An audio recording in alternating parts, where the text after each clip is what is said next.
welcome back to another episode of Dave and Jay's Powerbomb. And we're covering April 15th edition of AEW Dynamite. And it was an interesting show. It started out really, really great. Of course. And let's just jump right into it. All right, to kick off the show, we had another promo from Jake Roberts, and he was with... Why don't y'all come on down to my murder shed out on the farm over there? We'll have some lemonade since I don't drink. And you know what? That TNT title was specifically made for the Murderhawk. So come on down. Bring on your friends from whatever circle or elite or order. Bring them down to die. He doesn't drink alcohol anymore, but he's thirsty for that TNT title. He's got his Murderhawk with him, and yeah, I mean, like it was a good match. He was going up against Colt Cabana. Before that, though, we had on guest commentary again tonight, Le Champion with Tony Schiavone. Yeah, and yeah, it was a great match. I think during the match, Jake Roberts mentioned during that promo that Archer was forced to leave the country and had to go to Japan to compete for X amount of years until Jericho said that he was sort of responsible for bringing back Murderhawk as well. I don't know. That's what he said. He's recommended by Jericho. But I'll let you talk about this match. It was Colt Cabana versus Lance Archer. TNT tournament match. So I picked Colt Cabana. And it was an excellent match. It was kind of go back and forth. But right off the bat, even when you kind of walked on in there, big old Archer there, he just walked around with the crowd and all that. And I watched the footage over and over and over to see who the poor guy in the crowd just got decimated. It was just like, wow, okay. So he gets on in there, and Colt Cabana, we all praying he has a chance, right? Yeah. So I gotta turn off my Jake the Snake Roberts voice thing going on. That's alright, man. You do you. And yeah, I mean, you know, like, there's a point in the match where I guess Colt Cabana showed a little mercy, and Jericho was all over it, saying, never show mercy. That doesn't fly. We don't want you around here in AEW. You can't take showers here or use the locker room. Like, never show mercy. But let's just tell the end of the match here. Do you want to reveal it? Yeah, Lance Archer got Colt Cabana was a fool, and he went up on the second rope to go do something cool, but he ended up getting smacked and left him into the position for Murderhawk's finisher. What's it called again? The Marco Stunt Destroyer. Oh yeah, the Marco Stunt Destroyer. That's what we call it over here at Dave and Jay's Powerbomb. I guess its government name is called the Blackout. But but click like and subscribe, and boom, and it was just over. Like, thanks for coming out, Colt Cabana. Everybody loves you, but you're dead. So in terms of predictions thus far for the TNT tournament, Dave is at 1 and Jay is at 0. I'm pretty sure that was number 3 picked that. So then after that match, we had a promo from Dr. Britt Baker, and it was about the art of being a role model. Rule number 1, Dave. I know rule number 1. Fight fair. Always fight fair. Always do, baby. Yeah. Always do. And yeah, and it was a good promo. And yeah, she was showing some scenes from her match last week versus Akito Shida. Match of the week. Yeah, and she said that Akito Shida was fighting dirty and using moves to bust her open, but she still fought valiantly like a champion. And yeah, I mean, last match of the week last night, you're right. A 2-time Dave and Jay Powerbomb cover girl, Dr. Britt Baker. Who knows who's going to be on here for the number 3 spot, but we usually decide that at the end of the episode. It's a big decision. But yeah, Britt Baker, she ended up having to fight I don't know who she was, the yellow jobber. Cassandra Golden, the golden jobber of the women's division. The golden jobber. Yes. And yeah, I mean, it was Dr. Britt Baker, so she was given a squash match. Yeah, it was no contest. Nice. Yeah, I was like, after that amazing match last week, we got a treat, and it was a squash match, and it made us feel, us fans there's a lot of people who were not fans because of, like, after last week, but are now fans because of last week, and everybody was just like, You gave our hero a squash match, guys. That was really nice. Destroy that cold bitch. Yeah, there's some interesting things that happened throughout the match. It was a squash. It was a short match. There was an Anna Jay cameo, that Ginger that Jay likes. Mm-hmm. And Jericho brought up the valid point that it was Britt Baker who made Tony Schiavone a star in the first place. Yes. And I think that's all there. Oh yeah, and Britt Baker had her spot where she's got the woman beating down the ropes, and she's like, "Oh hey, I'm beating the shit out of this person here. I'm a good person. We're good friends. Free checkups, free checkups." And that's why she is going to be our future champ. Oh, I believe it. I believe it in my heart.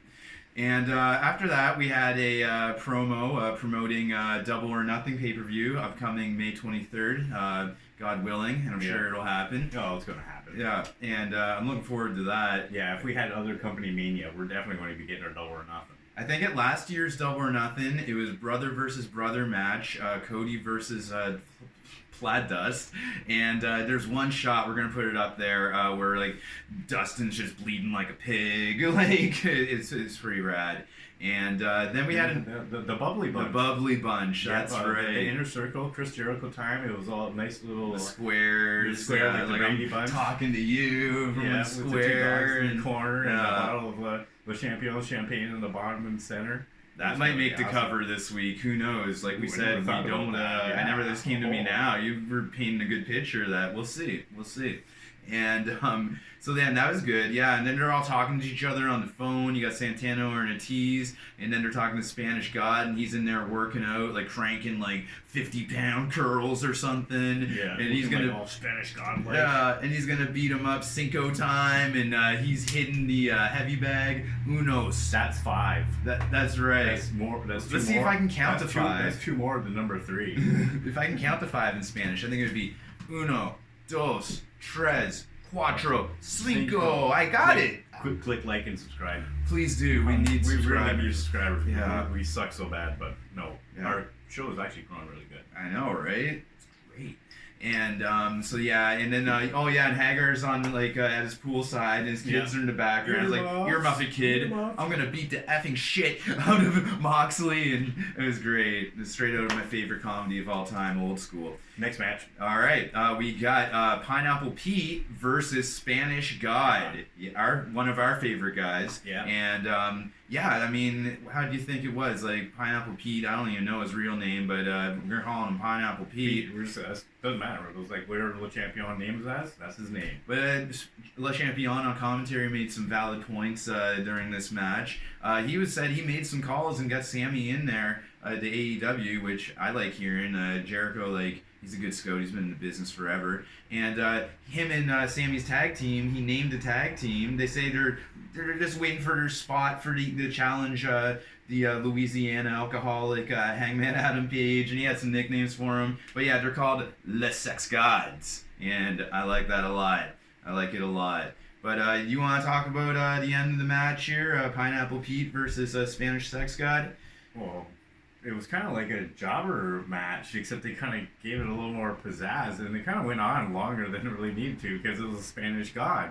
But Jericho said, he even said that. He was like, yeah, most, you can squash Pineapple Pete in a minute, but the Spanish God wants airtime, so he's going to, stretch it out to, 8 or 9, right? He wants to make the most of the airtime. And catching spots that I forgot about. That just came to me, too. And, and then it was a good point, and it was a great match. They made the most of it. And here, I'll let you tell the end of the match here. They had the running knee strike from Sammy. Yeah, running knee strikes. And then that pretty much set him up for... the big pin. Yeah, it was the inverted... Oh, yeah, the inverted slam where he just knees him when he's going down. Where he does that CM Punk go-to-sleep move, except he's got him in the Burning Hammer, inverted lift, and then he kind of flips him and drops him on his knee, similar to what Jay had to go through at the end of last week's episode. Yeah.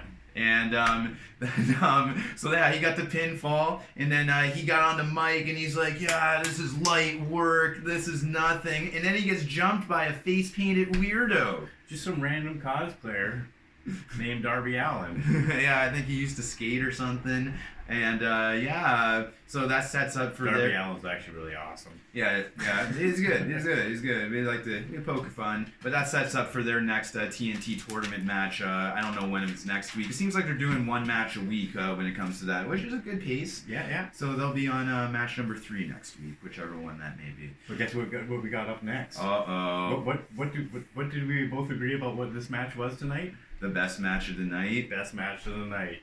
Give it Kip Sabian, Penelope Ford, Chuck Taylor, accompanied by Orange Cassidy. And during this match, a lot of information was revealed, and apparently Tony Schiavone sells edibles. It was some website, I couldn't catch that, but that's just a little side note. Yeah. Cool. And so Vanguard 1, Jericho was like saying, Vanguard 1 spying on me. Yeah. The little commentary action makes it so much.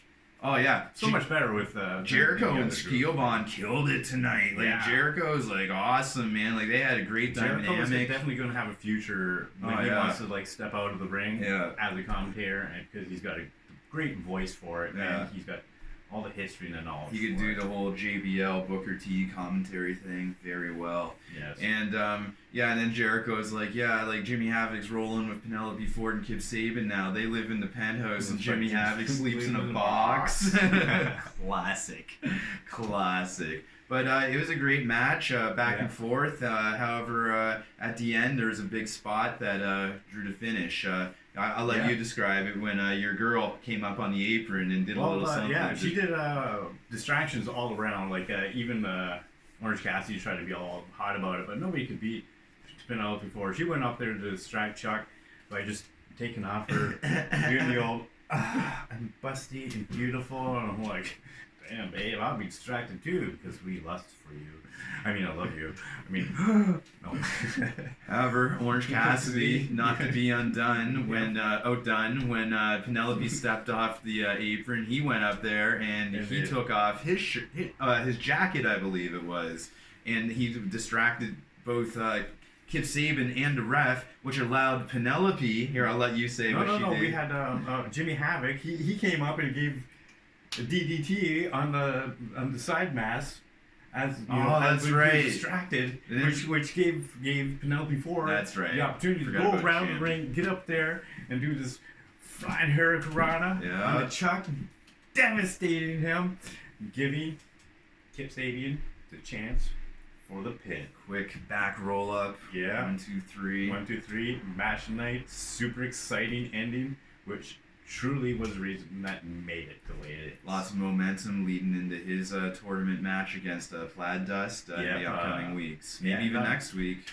And not only that, it was like this match had great audience participation, except for the Lance one where he just coming to bumpers and I'm gonna try. I don't know. We gotta try to slow that down. Maybe we can get that guy's identity. What was that about Plaid Dust? He's facing Kip Sabian in the next match for the tournament. Yeah. I know that, but Dustin, click like on my tweet. Oh, that's right. Yeah. During the show or after, Jay made a tweet during the show, and Dustin Rhodes replied and liked. I don't know if he replied, but he definitely liked it. Yeah. And we'll have a screenshot of that up here for sure. Dustin's kind of like he's legend. Yeah, I call him the legend of AEW. Le Champion is my hero. Plaid Dust, Dustin Rhodes is a hero Jay's. Yes.